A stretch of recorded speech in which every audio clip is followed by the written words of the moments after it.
Thanks, Bruce, and thank you to the organizers for the invitation. I'll be very short, and hopefully I'll be able to cover most of the work.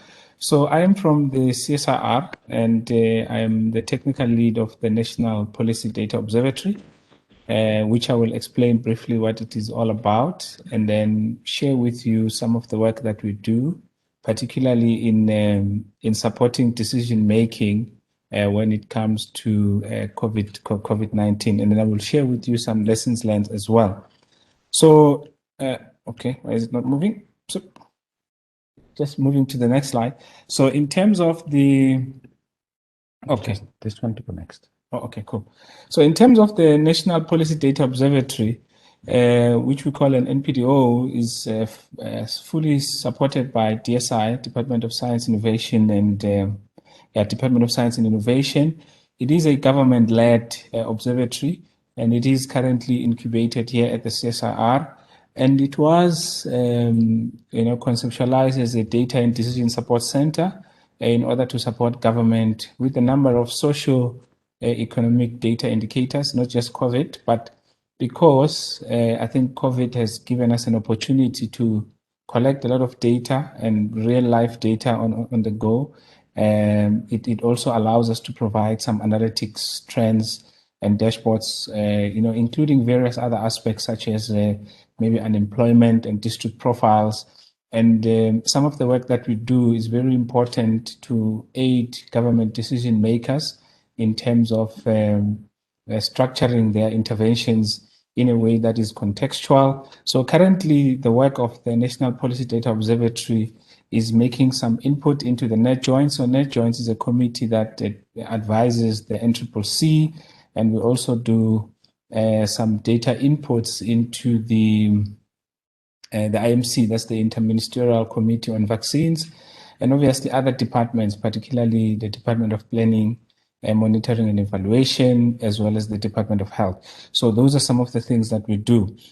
Now, of course, there's a lot that one can talk about on COVID, but I think for a country such as South Africa, a developing country, obviously data before COVID was not used that well to actually make decisions, but decisions that are data driven. And this presentation tries to show why data actually matters, not only for COVID, but we're dealing with a various number of interventions in government. So obviously we know there are a lot of benefits of making decisions based on data. And I think like in our case, with COVID, whether it's about putting restrictions or it's about certain interventions, who must be vaccinated first, who must be vaccinated last, whether we must close the schools, whether we must close the borders or something like that. So data, without data, it will just be a matter of working just with an incomplete puzzle. But one of the key aspects, that we realized during this process is that as much as you may have data, but if the data is not complete or is not of good quality, generally you would also have, incomplete decisions, or sometimes the decisions may not make sense to the public. But once we have this reliable data, it can actually assist the government in making a number of decisions and their interventions better. And what is important to also note here is that this cuts across a number of interventions I've said.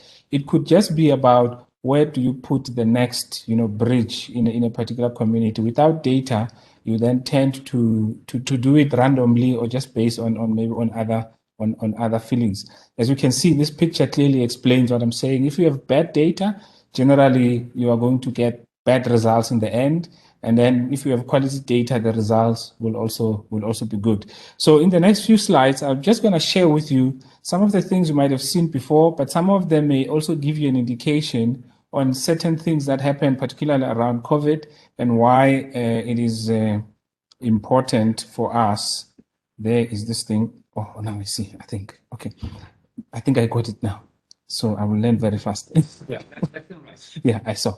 So when we are tracking and monitoring COVID, so there are a number of data points that we look at, as it is indicated there. The others probably people are familiar with. And the reason there are so many of these indicators is because generally and across the world, not only in South Africa, is that when it comes to COVID, countries don't report the same, and countries also report things that tends to push a particular narrative and so on and so forth. People may know, for example, in Tanzania, at some point they decided that COVID is finished. They are no longer going to report God has taken everything. And I think we saw that also in India just before the peak. So it's very important to then use a number of these indicators so that you can clearly see whether the data is telling a good story or it is not telling a good story. So within our environment, these are the various data indicators that we look at. I just want you to look at this picture, for example. This is a South African context as an looking at the impact and the speed of COVID, for example, in our country, which sometimes can confuse decision makers to make particular decisions at a particular point in time, or at times delay certain decisions. So if, for example, you look around, this is just at the beginning of last year, you would see that, for example, it took us almost about 148 days, so to speak. So that's maybe about 5 months or so for us to get to almost about 500,000 cases, which in other words, these were positive cases. But also remember, this only refers to reported cases. And generally, you would probably multiply this by 3 if you also want to know the ones that were not detected. And at the same time, the number of deaths were very low. Of course, every death is not good, but they were about 8,000. Now, checking the next 148 days, this was very interesting as well. In other words, for every 5 months, the cases were sort of doubling up. That was before the second wave. And when you look at the graphs, you would see that it was flattening up, but generally there was still some infections. And when you look at the deaths, they were now sort of like ×3. In other words, they were tripling. As much as the cases were doubling, the deaths were increasing a little bit faster.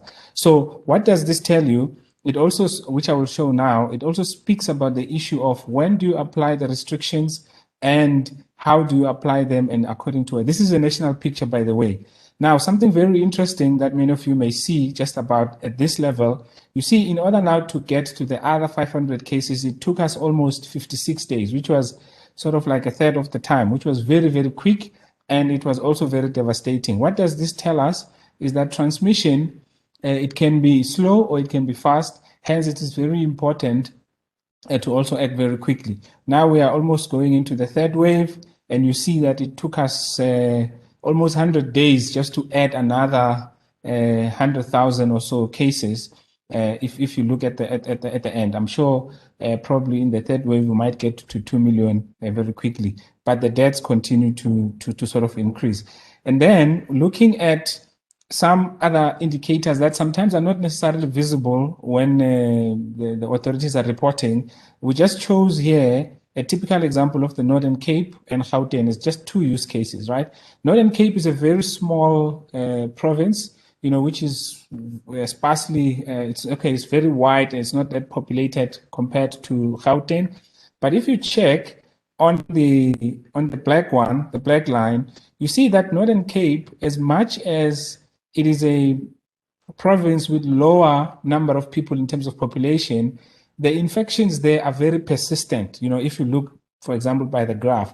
So, and when we check, they have never actually gotten out of a particular wave.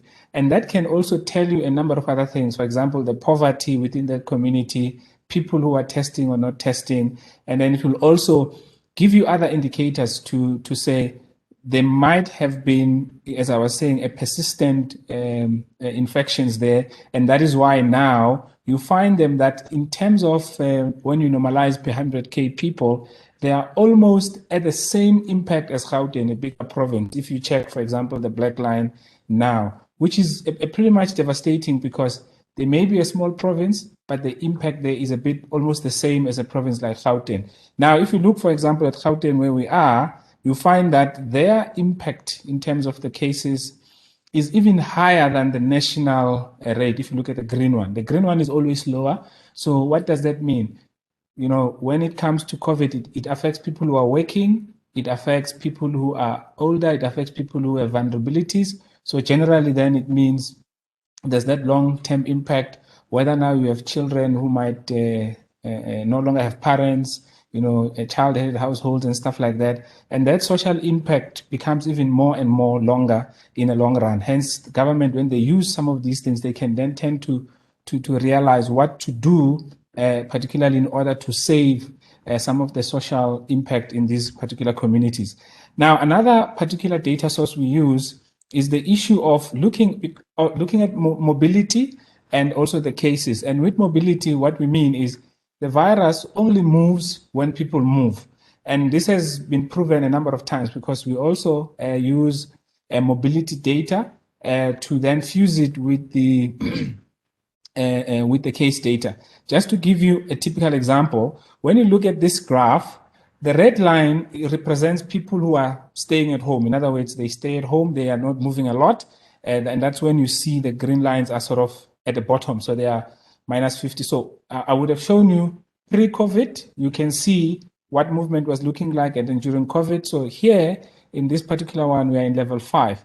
You see, as the restrictions are eased, people then start to move a lot, because you see the lines, they start to go up a bit, and people start to stay less at home. And as that happens, few weeks later, you see that the cases are climbing up. And we are seeing almost the same pattern here. So it's sometimes, as much as we don't see the virus itself, but clearly the data tells us that as more people, for example, go into the restaurants, go into the shops and stuff like that, what then happens is the data tends to then show that few weeks after, cases starts to spike up. And this is something very typical of what happened, let's say, in December, where, for example, you have a big event such as Black Friday, or you have December holidays. So you see in December holidays, people tend to move quite a lot. They go to the beaches a lot. And then what happens is the cases tend to also ramp up, which clearly indicates that as people move, then that's when problems come.